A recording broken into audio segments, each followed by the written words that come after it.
ഞാനിന്ന് നിങ്ങളെ കാണണ്ടെന്ന് വെച്ചാണ്.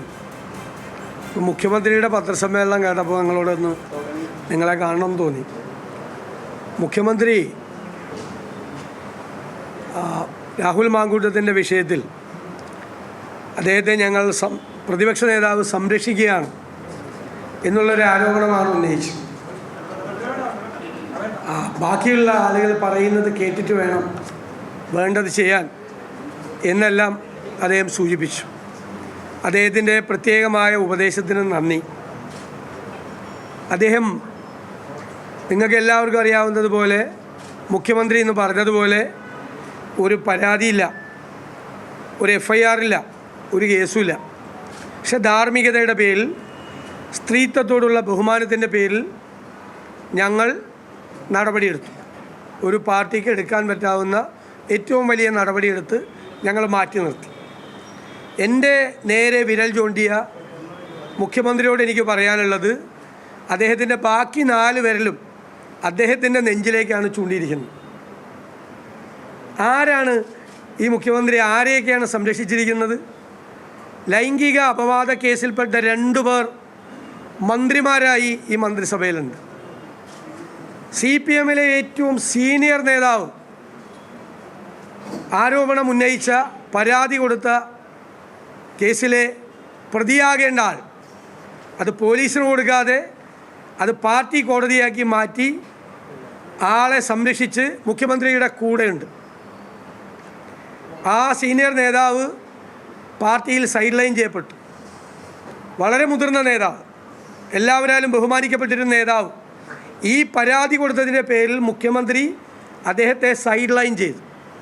എന്നിട്ട് അദ്ദേഹം ആരോപണം ഉന്നയിച്ച ആളെ തൊട്ടടുത്ത് ചേർത്തിരുത്തി. ഞാൻ ആരുടെയും പേരൊന്നും പറയുന്നില്ല, എല്ലാവരുടെയും പേര് ഈ നാട്ടിലെ എല്ലാവർക്കും അറിയാം. അതുപോലെ ഇപ്പോൾ അദ്ദേഹത്തിന് കൈപൊക്കുന്നൊരു MLA നിയമസഭയിൽ റേപ്പ് കേസിലെ പ്രതിയാണ്. ബലാത്സംഗ കേസ് ആരാ ചാർജ് ചെയ്തത്? ഇദ്ദേഹത്തിൻ്റെ പോലീസ് ചാർജ് ചെയ്ത കേസിലെ പ്രതിയാണ്. ആരാ സംരക്ഷിക്കുന്നത്? എന്ത് നടപടിയെടുത്തത്? ഒരു നടപടിയെടുത്തില്ല. പതിറ്റാണ്ടുകൾക്ക് മുമ്പ് നടന്ന സംഭവം എന്നാണ് പാർട്ടി സെക്രട്ടറി പറഞ്ഞത്. അതായത് അദ്ദേഹം കൊച്ചായിരുന്നപ്പോൾ എന്തോ നടന്ന സംഭവത്തെ പോലെ പതിറ്റാണ്ടുകൾക്ക് മുമ്പേ നടന്ന സംഭവം എന്ന് പറയണം. അതിന് സംരക്ഷണം കൊടുക്കുന്ന ആരാ? പോലീസ് എടുത്തേക്കണ കേസാണ്, റേപ്പ് കേസ് അല്ലേ? അതിനാരാ സംരക്ഷണം കൊടുത്തിരിക്കുന്നത്? അതിന് സംരക്ഷണം കൊടുത്തിരിക്കുന്നയാൾ മുഖ്യമന്ത്രി. പിന്നെ മുഖ്യമന്ത്രിയുടെ ഭാഷയിൽ പറഞ്ഞാൽ ഒരു അവതാരം വന്നല്ലോ, ഒരു അവതാരം ഇല്ലേ? ആ അവതാരം വന്നപ്പോൾ മുഖ്യമന്ത്രിയുടെ ഏറ്റവും വിശ്വസ്തനായിരുന്ന പ്രിൻസിപ്പൽ സെക്രട്ടറി ആരുടെ കൂടെയായിരുന്നു? സ്വന്തം പ്രിൻസിപ്പൽ സെക്രട്ടറി. അതായത് വേണമെങ്കിൽ ഒരു ടിഷ്യൂ പേപ്പർ കൊണ്ടുവന്ന് വച്ചാൽ പോലും മുഖ്യമന്ത്രി ഒപ്പിട്ട് കൊടുക്കുമെന്ന് ഈ പ്രിൻസിപ്പൽ സെക്രട്ടറി പറഞ്ഞ ആൾ. അദ്ദേഹം വൈകുന്നേരമായ എവിടെയായിരുന്നു? മുഖ്യമന്ത്രി അന്വേഷിച്ചിട്ടുണ്ടോ? വൈകുന്നേരമായ ഇൻ്റലിജൻസ്, പോലീസ്, ക്രൈംബ്രാഞ്ച് അല്ലേ, സ്പെഷ്യൽ ബ്രാഞ്ച്, ക്രൈംബ്രാഞ്ച് അല്ല സ്പെഷ്യൽ ബ്രാഞ്ച്, എന്തെല്ലാം സംവിധാനമാണ് മുഖ്യമന്ത്രിക്ക്? ഏറ്റവും അടുത്തയാൾ, അമിതാധികാരങ്ങൾ മുഖ്യമന്ത്രിയുടെ ഓഫീസിലുണ്ടായിരുന്നയാൾ വൈകുന്നേരമായ എങ്ങോട്ടാണ് പോയിരുന്നത്? ആ അവതാരം എത്ര CPM നേതാക്കൾക്കെതിരായി ആരോപണം ഉന്നയിച്ചു? എത്ര CPM നേതാക്കൾക്കെതിരായി, മന്ത്രിമാർക്കെതിരായി, സ്പീക്കർക്കെതിരായി, എത്ര പേർക്കെതിരായി? അപ്പോൾ അവർക്കെതിരെ ഒരു കേസെടുത്തോ?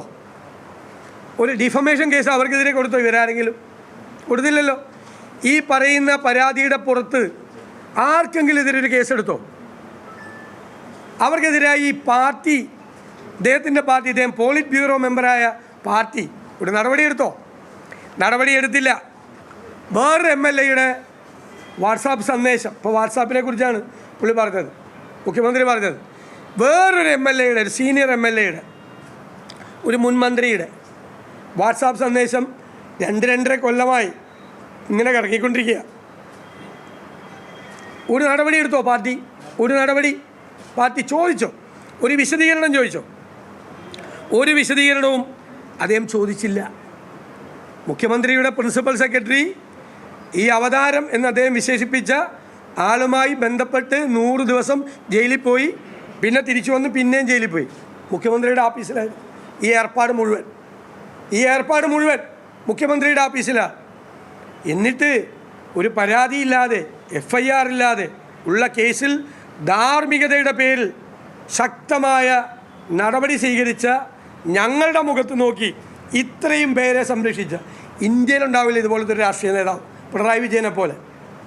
ലൈംഗിക അപവാദ കേസുകളിൽ പെട്ട സഹപ്രവർത്തകരെയും നേതാക്കന്മാരെയും ഇതുപോലെ സംരക്ഷിച്ച ഒരു രാഷ്ട്രീയ നേതാവ് ഇന്ത്യയിലില്ല. എന്നിട്ട് വന്ന് പറയാണ് പ്രതിപക്ഷ നേതാവ്. അതാണ് ഞാൻ പറഞ്ഞത്, ചങ്കിലേക്കാണ് 4 വിരൽ അദ്ദേഹത്തിൻ്റെ. എനിക്ക് നേരെ ഒരു വിരൽ ചൂണ്ടിയപ്പോൾ 4 വിരൽ സ്വന്തം ചങ്കിലേക്കാണ്. ഇതിനൊക്കെ മറുപടി പറ, ധൈര്യമുണ്ടെങ്കിൽ മറുപടി പറ. ചോദിക്കുന്നതിനൊന്നും മറുപടി പറയില്ലല്ലോ. ഒരു ഷെയ്ഡി ക്യാരക്ടർ, കളങ്കിത വ്യക്തിത്വം വന്ന് മദ്രാസിലൊരു അക്കൗണ്ട് തുടങ്ങി ഹവാലയും റിവേഴ്സ് ഹവാലയും നടത്തി മന്ത്രിയുടെ അക്കൗണ്ടിലേക്ക് വരെ നേതാക്കന്മാരുടെ അക്കൗണ്ടിലേക്ക് വരെ പണം അയച്ചു കൊടുത്തു എന്ന് പറഞ്ഞിട്ട് പാർട്ടി സെക്രട്ടറിയുടെ മകനുമായുള്ള തെറ്റായ വഴികളിലൂടെയുള്ള ബന്ധത്തെക്കുറിച്ച് ആരോപണം വന്നിട്ട് ചെറുവിരലനക്ക് ഈ മുഖ്യമന്ത്രി ഇപ്പോൾ ചോദിച്ചപ്പോൾ പറഞ്ഞ് എന്തോ പറഞ്ഞങ്ങ് ഒഴിഞ്ഞു കളഞ്ഞു. ഒരു മറുപടി പോലും ഇന്നത്തെ പത്രസമ്മേളനത്തിൽ ആ കാര്യത്തിൽ പറഞ്ഞില്ല. അതുകൊണ്ട് ദയവ് ചെയ്ത് മുഖ്യമന്ത്രി ഞങ്ങളെ പഠിപ്പിക്കാൻ വരണ്ട, ഒന്ന് പോയി കണ്ണാടിയിൽ നന്നായിട്ട് നോക്കിയാൽ മതി. കണ്ണാടിയിൽ നോക്കിയാൽ മതി. നിങ്ങൾ ആരാണ്, നിങ്ങൾ എത്ര പേരെയാണ് ചേർത്ത് നിർത്തിയിരിക്കുന്നത്, നിങ്ങളുടെ ചുറ്റും നിൽക്കുന്നതെല്ലാം ആരാണ് എന്നത് നിങ്ങൾക്ക് ബോധ്യമാവും. കണ്ണാടി നോക്കണം. കണ്ണാടി നോക്കാതിരിക്കുന്നതുകൊണ്ടാണ് ഇത് പറ്റുന്നത്, ബാക്കിയുള്ളവർക്കെതിരായിട്ട് ആക്ഷേപം ഉന്നയിക്കുന്നത്.